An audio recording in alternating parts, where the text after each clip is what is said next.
안녕하십니까. 저는 지금 청도 역대 군수들의 선행비, 또 영시의 불망비 등등 공적비 등이 절비하게 서 있는 청도 읍성 앞에 와 서 있습니다. 청도 읍성은 조선시대에 축조한 성으로서 이곳 읍성 안내판에 의하면 지방 관아가 소재한 고을의 방어를 목적으로 축성된 성곽이다 했습니다. 청도 읍성이 처음 축성된 시기는 명확하게 알 수 없다 하였고, 고려 시대부터 있었다고 전해지고 있으나 현재 규모로는 조선시대 선조 연간에 이루어진 것이라 이렇게 설명해 두었습니다. 선조 때 외의 침략에 대비해서 동래에서 서울로 향하는 중요한 도로변에 이곳에 성을 축조했다 하였고, 당시 청도 군수 이헌희가 선조 23년에 시작해서 2년 후에 완공한 것으로 기록해 두고 있습니다. 이 성곽은 둘레가 1570보다 그러니까 약 1.88km에 해당되고, 높이는 5자 5촌, 즉 약 1.65m에 해당된다 하였고, 동문과 서문, 북문이 있는 것으로 기록되어 있습니다. 임진왜란과 여러 번의 화재로 소실되기도 하였으나 수차례 개축하고 중수해서 현재의 읍성을 유지하고 있다 하였습니다. 그리고 고종 7년 1870년에 남문을 건립해서 4개의 문을 갖추었다 하였습니다. 일제강점기를 거치면서 도시화와 도로 개설로 문루는 철거되고 성벽 일부는 훼손되었으나 문화재적 가치를 인정받아서 1995년에 경상북도 기념물 제103호로 지정하였습니다. 청도 읍성은 성의 기저부가 전역에 걸쳐 남아있고 각종 지리지와 고지도에 자세한 기록이 있어서 발굴조사와 고문원 고정을 거쳐서 북문을 중심으로 성벽과 옹성 등 성곽을 복원해 나가고 있다 하였습니다. 자, 그러면 청도 읍성을 살펴보기 전에 조선 후기 지방의 지도에서 청도군의 위치를 잠깐 살펴보겠습니다. 이 지도는 조선 후기에 작성된 지방지도, 즉 청도 지도입니다. 여기 보면은 청도에는 사방이 이렇게 산으로 둘러싸여져 있고, 이 부위는 청도에서 지금 경산으로 넘어가는 남성면 쪽입니다. 그리고 옆에는 자인계 동곡 쪽으로 이렇게 이어지는데, 또 동서로 길게 강이 흐르고 있고, 이 둘레는 정사각형 형태로 이 청도 군현도가 만들어져 있죠. 이 경계는 청도군과 밀양시 또는 경산시와 서로 경계를 하고 있는 것입니다. 이 위치가 아마 현재 청도 읍성이 있는 그 위치로 볼 수가 있습니다. 여기 보면 북문, 그 다음에 동문, 남문, 서문이 있습니다. 청도의 역사를 잠깐 살펴보면 다음과 같습니다. 청도군의 연역을 잠깐 살펴보면, 청도군은 선사시대 때부터 이 지방에 사람들이 살았다 하는 그런 기록이 있습니다. 그 기록은 바로 지성묘를 통해서 파악할 수 있다는 것이죠. 청도 일대는 수많은 지성묘들이 각각 곳곳에 산재해 있습니다. 그래서 청도군은 삼한시대 때 변한에 속했던 구역이다 이렇게 되어 있고, 그 변한 중에서 처음에는 우유국이라 하였는데 후대에 와서는 이서국이다 했습니다. 삼국유사 또는 삼국사기에 보면 이서고국이라 해서 신라를 중심으로 한 주변국에서는 강한 그런 소국으로 알려져 있죠.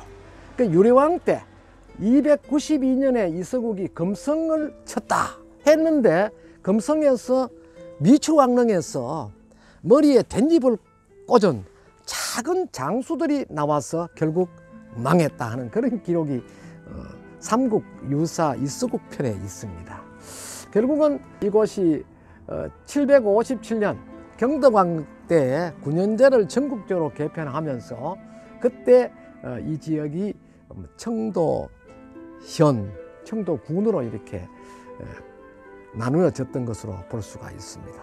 고려시대에 들어선 3개 현이 또 편제가 되었고 1342년에는 이곳 출신인 김선장이라는 분이 큰 공로가 있어서 지군사로 성격이 되었고 다음에 강등이 되었다 하는 기록이 있습니다. 청도군은 지금 1896년에 도제 실시에 따라서 경상북도에 속하게 되고 1900년대의 초에 대구 부에 속한 그러한 기록이 있습니다. 청도의 옛 지명은 이서, 대성, 도주, 오산 등으로 구분되어 있고 청도라 함은 산천이 청려하고 대도사통했다. 산수가 맑고 아름다우며 큰 길이 사방으로 나 있다 해서 유래된 것으로 전해지고 있습니다. 저는 지금 읍성내에 있는 주월관 앞에 서 있습니다. 오늘은 이 읍성을 소상히 설명받기 위해서 청도군에서 양성한 문화해설가를 직접 이 자리에 모셨습니다. 선생님 어서 오십시오. 예, 선생님 반갑습니다. 네. 여러분 반갑습니다. 예, 저는 청도군 문화관광해설사 김선희라고 합니다. 오늘 우리 찾아오시는 또 교수님은 저희들 그 해설사 심화교육 할 때 제가 선생님들 또 교육을 받기도 했습니다. 제가 선생님께 교육을 받은 만큼 열심히 해설을 잘할 수 있을지 모르겠지만은요. 배운 만큼 한번 열심히 여러분들께 청도를 한번 소개해 보도록 하겠습니다. 자, 청도의 역사는요. 청도에 오시면은 수많은 유적들을 볼 수 있습니다. 그중에 혹시 청도 들으실 때 청도 관문을 통과해서 들어오면요. 청도 읍내에는 고인돌 유적이 있어요. 고인돌 유적이 있다는 것은 이미 여기에 그 옛날 청동기 시대의 문화를 볼 수 있는 게 고인돌 유적이거든요. 청동기는 지금으로부터 거슬러 가면 한 5,000년 정도 됩니다. 그러면 이미 5,000년 전에 청도에 사람이 살았다는 걸 알 수가 있어요. 그래서 청도의 역사는 그 옛날 5,000년부터 그리고 또 다른 게 청도 박물관 가서 보시면은 신석기 시대의 유물이 있어요. 그런 걸 보면은 아주 오래전부터 청도에는 사람이 살았다는 걸 알 수가 있고요. 그러면 기록에 나타나는 청도는 언제부터 청도가 나타나냐 하면 그 옛날 우리 옛날의 역사를 알 수 있는 책이라고 하면 삼국유사나 삼국사기를 들 수 있습니다. 삼국유사나 삼국사기에 보면 이서국이라는 나라가 나와요. 그 2세기에서 3세기, 2세기 말에서 3세기 초까지 존재했던 나라라고 보는데요. 그게 바로 우리 청도 지금 현재 제가 서 있는 이곳 이 화양읍성, 즉 청도 읍성이 있는 이 일대와 우리 이서라는 동네가 있어요. 아직까지 그 이름이 이서라고 전해 내려오는 동네가 있거든요. 그 일대에 거쳐서 그 옛날 여기 정말 그 부족 국가였던 이서국이 있었다는 걸 볼 수가 있는데요. 어쩌면 청도의 정신이 이서국에서 시작되지 않았나 그렇게 봅니다. 근데 여러분들께서 보시는 이 동원의 근무는 자, 집안 관아죠. 지방에 근데 지금 저희가 현재 보는 이 동원은요. 조선시대의 지방 관아로 섰던 건물입니다. 이미 청도 역사는 5,000년이 더 되었다고 제가 말씀을 드렸지만은 저희가 보는 이 관아의 건물은요. 조선 중반 때 만들어졌다고 봅니다. 원래는 이 위치가 있었던 곳이 아니고요. 지금 이 동원이 위치하고 있는 곳이 아래쪽에 쭉 보시면은 여기 이 화양초등학교라고 초등학교가 하나 있어요. 초등학교 운동장 한가운데에 동원이 있었었고요. 그 아래쪽에 있는 지금 초등학교 건물로 서는 곳 저곳이죠. 저곳은 이 바로 이 주월현이 있는 즉 동원이 있는 이 부속 건물들이 그쵸 그럼 지방의 아전들이 집무를 하는 그런 공간들 그리고 고을 사또님께서 부인이 계시잖아요. 그럼 부인이 생활한 내야 같은 곳이 있었던 곳이 바로 저 학교 건물입니다. 그러면 언제 이곳으로 옮겨졌느냐? 바로 학교를 신축하면서 여기 있는 시설물을 위쪽으로 옮기게 됩니다. 그래서 지금 이 건물은 조선 중반대에 생겨났던 건물을 학교가 새로 들어서면서 이제 1900년대 들어오면서 이쪽으로 옮겼다고 생각을 하시면 됩니다. 그러면 지방 관아에서 이 지방 관아의 장이 되는 지금으로 말하면 청도군을 말하면 청도 군수님이겠죠. 그 옛날에는 고을의 수련님, 즉 원님이 이곳에서 이제 앉으셔서 이렇게 이제 청도 군정을 보시던 곳이라고 생각하시면 됩니다. 그래서 위쪽에 보시면 한판도 주홀헌이라고 써거든요. 자, 주홀헌의 뜻이 바로 청도 군내에 있는 나의 백성들을 정말 주인처럼 잘 모시겠다는 그런 뜻이 담겨져 있습니다. 그래서 고을의 원님께서는 이곳에서 앉으셔가지고 우리 고을이 정말 청도군이 잘 돌아갈 수 있도록 그런 직무를 보고 아래쪽에는 육방 권속들을 두고서 집필을 하던 공간이었다고 생각을 하시면 됩니다. 자, 지금은 그 옛날의 흔적들을 찾아볼 수 없지만은 그래도 이곳에 오셔서 보시면은 그 옛날 우리 어떤 지방 관아들은 이런 역할을 했구나 하는 걸 알 수가 있고요. 그러면 이곳에 고을의 원님들이 계셨다고 제가 말씀을 드렸어요. 그럼 여기 계셨던 유명한 군수님들도 계실 거잖아요. 자, 우리 청도 군수를 이렇게 보면 이 동원이 업성 내에 있어요. 그러면 이 업성은 내에 있다는 것은 업성을 성을 찾는 목적은요. 자, 적으로부터의 침입이 왔을 때 방어하는 목적, 그리고 교육과 행정의 중심이 되는 그런 목적이 있는데요. 그 중에서도 행정의 중심이었어요. 그럼 이건가 누군가는 이 업성을 축조를 했을 거란 말이에요. 근데 원래 이 자리에 있었던 이 동원 건물을 처음 할 때 이언희 군수님이라는 분이 계셨답니다. 그래서 그분이 많은 노력을 하셨고요. 근데 또 아이러니하게도 성의 목적은 적으로부터의 방어라고 했잖아요. 근데 저희가 이거 임난이 딱 일어났었을 때, 정말 우습게도요. 정말 이 군을 잘 지켜야 되는데, 아니, 적들이 쳐들어오니까요. 아니, 웬 적이야. 너무너무 무서워하고 도망가셨던 군수님도 계셨다고 해요. 이 성을 버리고. 사실 그러면 되지 않잖아요. 근데 너무 다급했던 모양이에요. 임난이 일어났을 때 물밀듯이 왔다는 그런 기록들을 볼 수 있잖아요. 그래서 그 옛날에는 여기서 배현경 군수님한 분이 계셨는데 그분은 이곳에서 도망을 가셨다가 사흘 후에 다시 오셨다는 그런 기록도 있습니다. 뭐 또 그런 기록도 있지만은 또 정말 또 훌륭한 일을 하신 분도 계세요. 바로 서희신 군수님이라는 분이 계시는데요. 그 군수님께서는 무슨 일을 하셨나 하면 이곳에 동원이 있는데 이분은 늘 그렇게 생각을 하셨대요. 내가 청도 국민들을 위해서 정말 좋은 선정을 펼쳐야 되겠어. 그래서 하루가 지나면 자기 자신을 되돌아보게 되는 거죠.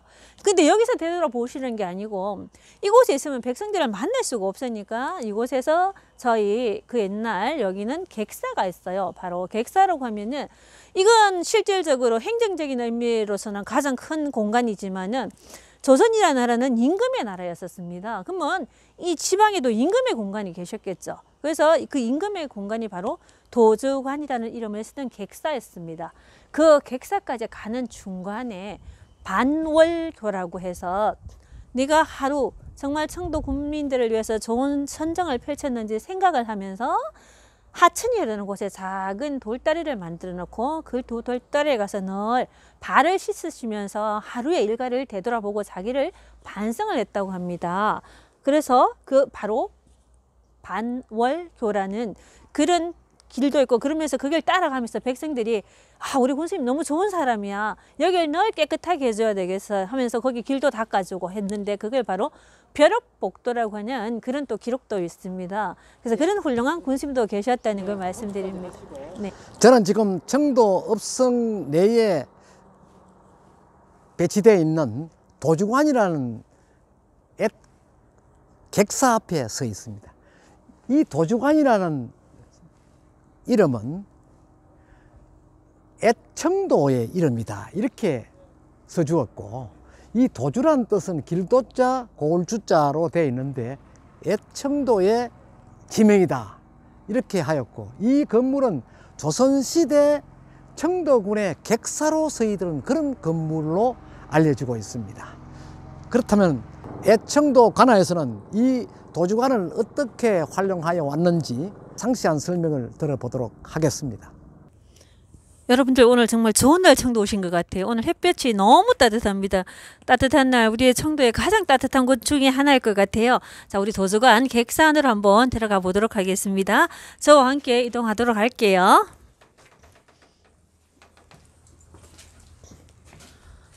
자, 왠지 모르게 이럴 때 들어올 때는 여봐라 아니면 뭐 이보세요. 요즘은 이보세요 이럴까? 이 정도 해야 되겠죠. 자, 여러분들 들어오니까 전면에 보니까 도주관이라는 현판이 보입니다. 바로 이곳은 조선은 제가 동원해서 조선은 임금의 나라라고 말씀을 드렸어요. 자, 임금은 이곳에서 350여 킬로 떨어진 한양에 계셨죠, 그 옛날. 근데 그 한양에 계시는 임금님이 실질적으로 이곳에 오시지 못하니까 바로 이곳에는 객사라는 이런 공간을 지어두고요. 지금 앞쪽에 보시면 객사의 건물이 크게 보면 큰 건물이 세 채가 있어요. 그 한가운데에 있는 저 건물이 현판 있는 건물이 정청이라고 하고요. 좌우에 있는 건물을 익사라고 하거든요. 근데 좌우에 있는 익사보다 정청에 있는 건물이 훨씬 더 지붕이 높아요. 지붕이 높은 이유가 바로 저곳에는 임금님이 계셨다고 생각을 해서 정청의 한가운데에 조선시대에는 큰 의자를 두고 임금님의 전패를 모셔놨다고 합니다. 전패는 현재 임금의 누구다 이렇게 전패를 모셔두고요. 음력으로 1일과 15일 날 동원에 계시는 고래 원님께서 저 고래 수령님께서 이곳에 들리셔가지고 임금님께 충성을 맹세하는 예를 올렸다고 하는데 그 예를 올리는 이름이 바로 망궐례라는 의식이었었습니다. 그래서 이곳에서 임금님에 대해서 나는 임금님 잘 숨기겠습니다. 임금님을 받들어서 청도 군전을 잘 다스리겠다. 그런 또 맹세도 했고요. 그러면 그런 역할만 있었던 것이냐? 그것만은 아니었습니다. 이곳 객사에는 중앙의 관리들이 내려왔었을 때 이곳에서 묵어가는 장소였고 외국의 사신들이 들어오시면은 좌우 익사에서 이곳에서 하룻밤 묵으시고 아니면 뭐 몇 날 며칠 계실 수도 있겠지요.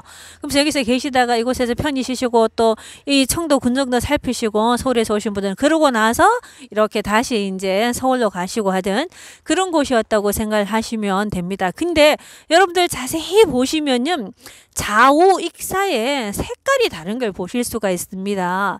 자, 제 쪽에서 봤을 때 여러분들 제가 제 왼쪽에 보면은 이렇게 단층이 되어 있는 게 훨씬 오른쪽보다는 더 붉게 되어 있었습니다.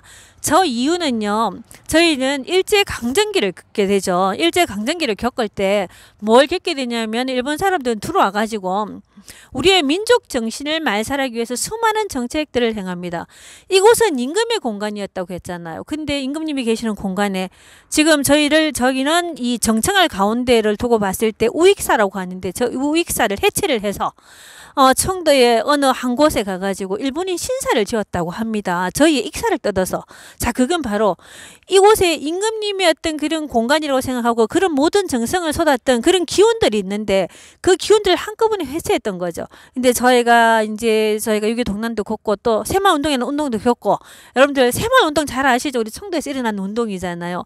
그러면서 경제가 되살아나면서 청도가 먹고 살만해지다 보니까 민족 정신을 다시 중원 고취하자는 그런 의미에서 저희가 다시 익사를 복원을 하게 됩니다. 자, 그래서 우리 우익사는 어떠면 그런 또 아픔의 역사도 있는 곳이기도 합니다. 그래서 저는 이곳에 오면은 임금의 자리였다는 것도 그런 곳이었다는 것도 의미가 있지만은 어쩌면은 저렇게 우리 어떤 좀 나아지는 국력을 이용해서 저렇게 또 익사도 다시 만들고 그 옛날 정신을 이어나갈 수 있다는 그런 것 때문에 한청도 여러분들께 많이 알리고 싶은 공간이 바로 이곳이기도 합니다. 우선 청도 읍성이라는 곳입니다. 자, 기록에 의하면은요, 청도 읍성은 생긴 연도가요 고려 중반 때 생겼다고 합니다. 자, 그 기록은 어디서부터 찾아보셨냐면 청도의 그 역사기록 또 오산지에 또 그런 기록이 나오거든요. 그래서 이제 저희 청도 읍성내에 있는 그 객사 이름도 도주관이라고 하잖아요. 고려 중반 때 청도가 가장 왕성했을 시점이 바로 이 읍성도 만들고 그런 객사들도 만들고 해서 도주관이라는 이름도 짓고 했는데 고려 중반 때 처음 세워졌던 걸 가지고 집도 그렇고 성도 그렇고 세월이 지나면서 허물어지게 되죠. 허물어졌던 걸 조선시대에 들어와 가지고 조선이라는 나라는 아주 큰 정말 그 외란도 많이 겪고 호란도 많이 겪잖아요. 그중에서 1592년도에 일어났던 임진왜란이 정말 우리는 씻을 수 없는 어떤 조선시대 아픔이기도 한데요.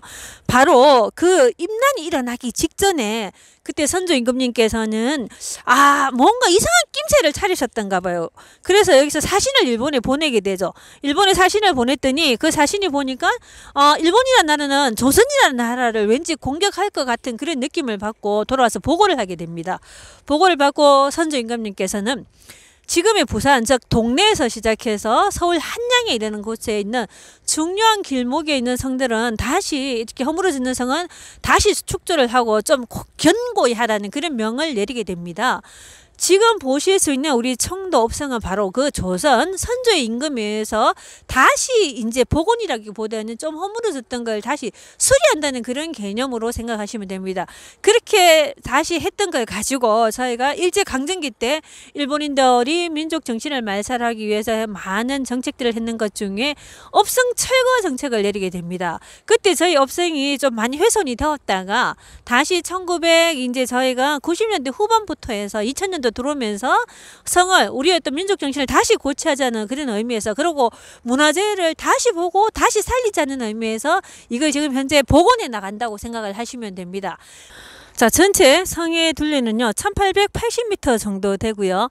현재 저희가 동문에서 시작해서 서문까지 완벽하게 복원이 끝났습니다. 그리고 처음 성을 만들 때는 동문, 북문, 서문 이렇게 세 개 있었다고 해요. 근데 자, 일제강점기 때 다 들어가면서 남문을 만들게 되는데 왜 처음에 남문이 없었냐 하면 저희 성의 남쪽에 보면 남쪽 뒤편은 산이에요. 그래서 구태여 남문을 만들 필요가 없었어요.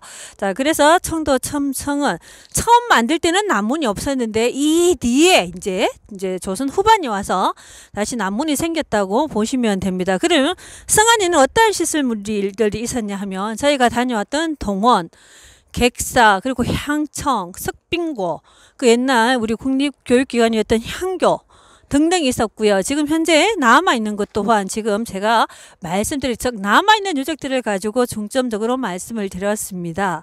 자, 근데 저희 성곽을 보시면은요. 위쪽에 보시면은 이제 성의 형태에는 이렇게 저희처럼 지금 제가 서 있는 이걸 바로 성곽이라고 하는데요. 앞쪽에 이걸 여장 또는 여첩이라고 부릅니다. 이런 여첩이 성의 전체에 600개 정도 있었다고 합니다. 성을 쌓는 목적, 즉 이런 성을 쌓는 거는 제가 서두에도 제가 말씀을 드렸다시피 성은 적으로부터의 방어의 목적, 그리고 교육과 행정의 중심 목적, 이곳에 지방 관아가 있어가지고 행정도 보고, 그 다음에 향교가 있어서 이곳 청도 국민들을 교육을 시키기도 하고, 그런 어떤 목적이 있다고 해서 이 여장과 여첩은 바로 방어의 목적이라고 보시면 됩니다.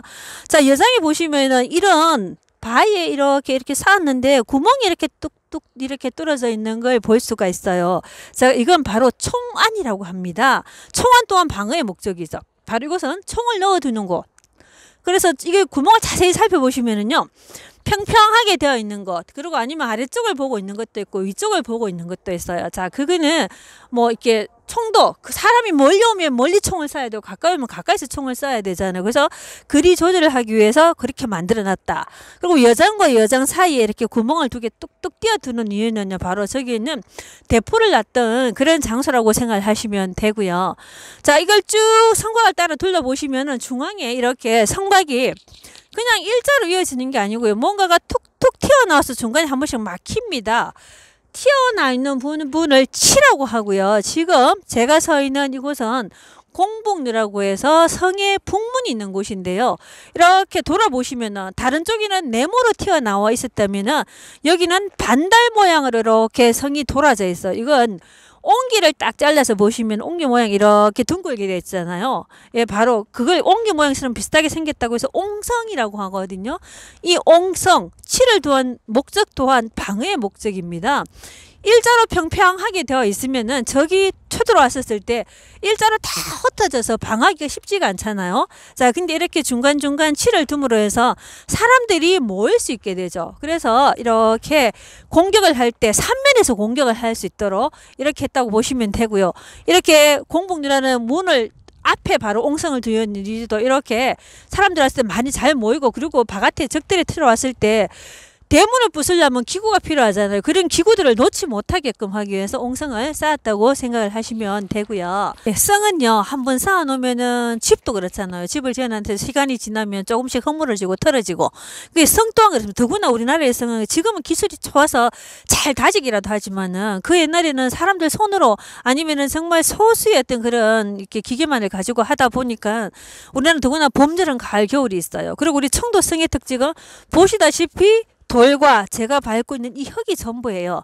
자, 그래서 봄, 여름, 가을, 겨울을 거치고 나면 이름이 되면 조금씩 틈도 벌어지고 하니까 보수의 과정도 필요했고, 시간이 지나면서 고려 중반 때 세워졌던 게 조선 선조 때 다시 축조를 하고, 그러고 나서 일제 강점기 때 저희가 업성 철거 정책에 의해서 이게 크게 훼손이 됩니다. 자, 그 전에 청도 업성은요, 뭐 외적이 쳐들어 가지고 이 성을 부었었다. 그래서 여기서 대성을 했다 하는 그런 기록은 없습니다. 그러다 보니까 시간이 지나면서 자연적으로 훼손이 많이 되었다고 생각을 하시면 됩니다. 그리고 일제강점기 때는 정말 대대적으로 일본인들이 와서 지금 저희가 동문에 보면 동문에 누각이 허물어지고 거기 길이 하나 나 있어요. 여러분들 제가 어릴 때는 신장로라는 얘기를 많이 들었어요. 새로이 낳는 길을 신장로라고 했잖아요. 정말 좋아요. 새로운 길. 그렇지만 그 신장로라는 얘기는 일본이 우리나라의 어떤 이 성 같은 거 그러고 새로운 길을 만들면서 사실은 맥을 끊어놓는 길을 만들면서 좋은 이름으로 신장로라고 붙였던 거거든요. 그래서 일제강점기 때 정말 돌아와서 신장로도 생기고 하면서 여기가 많이 훼손이 되게 됩니다. 그렇게 훼손이 되게 된 걸 가지고 저희가 1990년대 후반부터 해서 저희가 이건 정말 정말 대구 일대에 이런 성이 남아있는 곳이 없어요. 거의 정말 청도읍성이 유일하다만큼 이렇게 남아있거든요. 물론 다른 지역에도 있어요.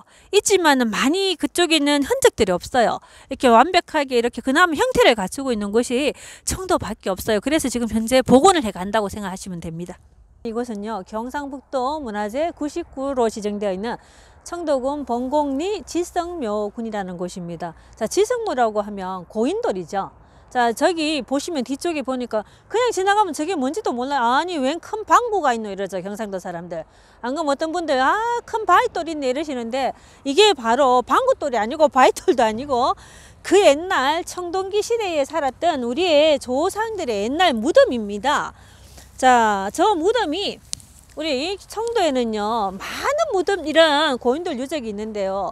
이 고인돌 유적이 봉곡리에도 있고, 운문 쪽에 가도 있고, 또 풍각이라는 동네에 가도 있습니다. 이 봉곡리 지성묘구는 전체 길이 5km 정도에 걸쳐가지고, 여기서 한 1km 정도 떨어진 곳에 청도의 주천인 청도천이 있습니다. 그 청도천 유역을 따라서 한 5km 정도의 분포가 되어 있는데, 이곳 봉곡리 그리고 청도 가면 청도배 원동리라는 동네가 있어요. 그쪽까지 쭉 분표가 되어 있습니다. 근데 이렇게 집단적으로 이렇게 많이 되어 있는 곳이 바로 이곳이라서 이곳에 이제 우리 문화재로 지정이 되기도 했지만 참 불행하게도 전체적으로 34기 정도가 이곳에 분포가 되어 있었는데요. 저희가 살기 좋아지다 보니까 사람들이 교통이 좀 편리해야 되니까 길을 내다 보니까 이 지성묘군이 지금 반으로 잘라지게 되었습니다. 그런 좀 안타까운 그런 일도 있지만은, 이 우리 청도 고인돌의 특징이라고 하면은, 자, 고인돌은 여러분들 흔히 고인돌 생각하면 기둥이 있고 그 위에 돌이 있는 것도 보셨을 거고, 아래쪽에 이렇게 짧은 겜돌을 해서 위에 덮개돌을 올리는 것도 보실 수가 있어요. 저희 청도 고인돌처럼 저렇게 겜돌을 짧게 받치고 위에 큰 덮개돌을 올리는 것은 남방식이에요. 그 북방식은 이렇게 기둥을 세워서 위에 덮개돌을 올리고, 그래서 이게 우리 대표적인 남방식이다고 보시면 되고, 이런 고인돌이 있다는 것은 청동기 시대에 이미 이곳에 사람들이 살았다는 걸 알 수 있습니다.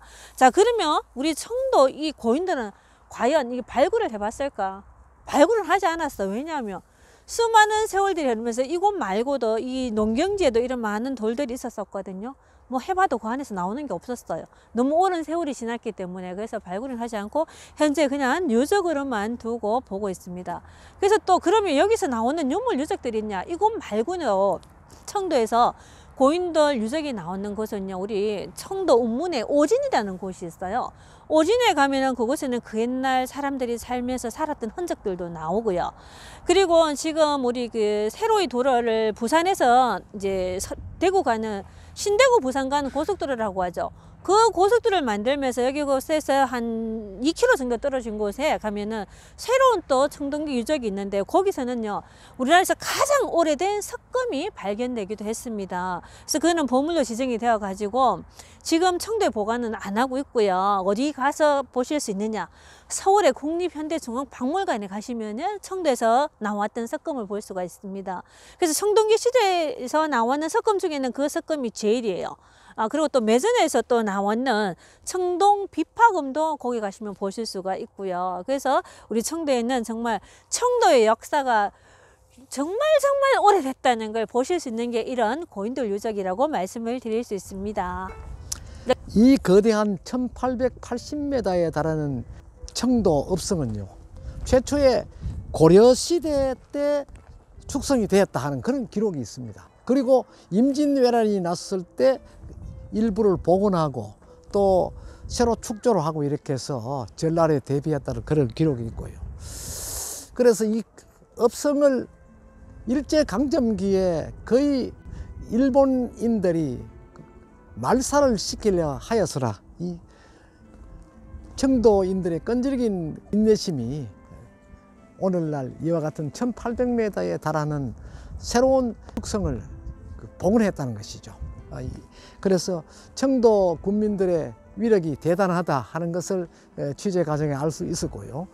또 이 축성은요, 기존의 하양읍이 소재해 있는 자리를 그대로 두고 별도로 이전하지 않고 두고 외곽에 이렇게 성벽을 조성했다는 데 대해서 문화 관광적인 그런 가치가 충분히 있다, 이렇게 말씀드릴 수가 있는 것입니다.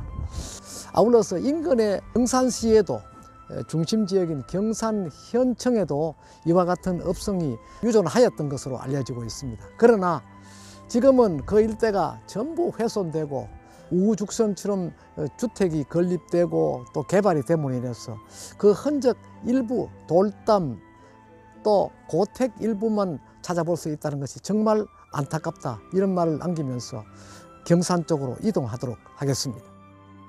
경산읍성은 1800년대에 출간된 경산읍지의 기록에 의하면 화면에서와 같이 읍성의 석축이 사방 1200척이고 그 높이는 10척이라 하였다. 이를 분석하면 모두 1600여 미터에 달하는 석축이 축성되었으며 그 높이만도 3미터에 달하였다는 것이다. 경산현의 읍성은 구한말까지 그 형체가 구간 완형으로 남아있었다 하나 일제강점기 때 대부분 훼손되었던 것으로 알려지고 있다.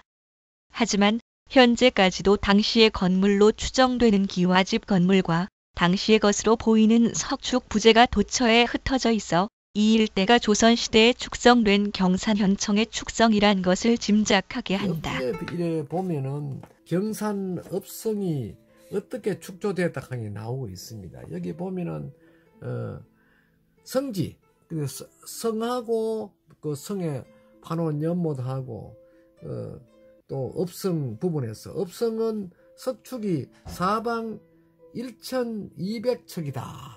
높이는 10척이라 되어 있습니다. 그러면 높이는 3m고 한 방위당 360m가 되었다 하는 뜻이죠. 사방 1200척이다 하는 것은 한 방위가 360m니까 360 같으면 한 1500 정도의 길이가 되었다, 이렇게 볼 수가 있죠.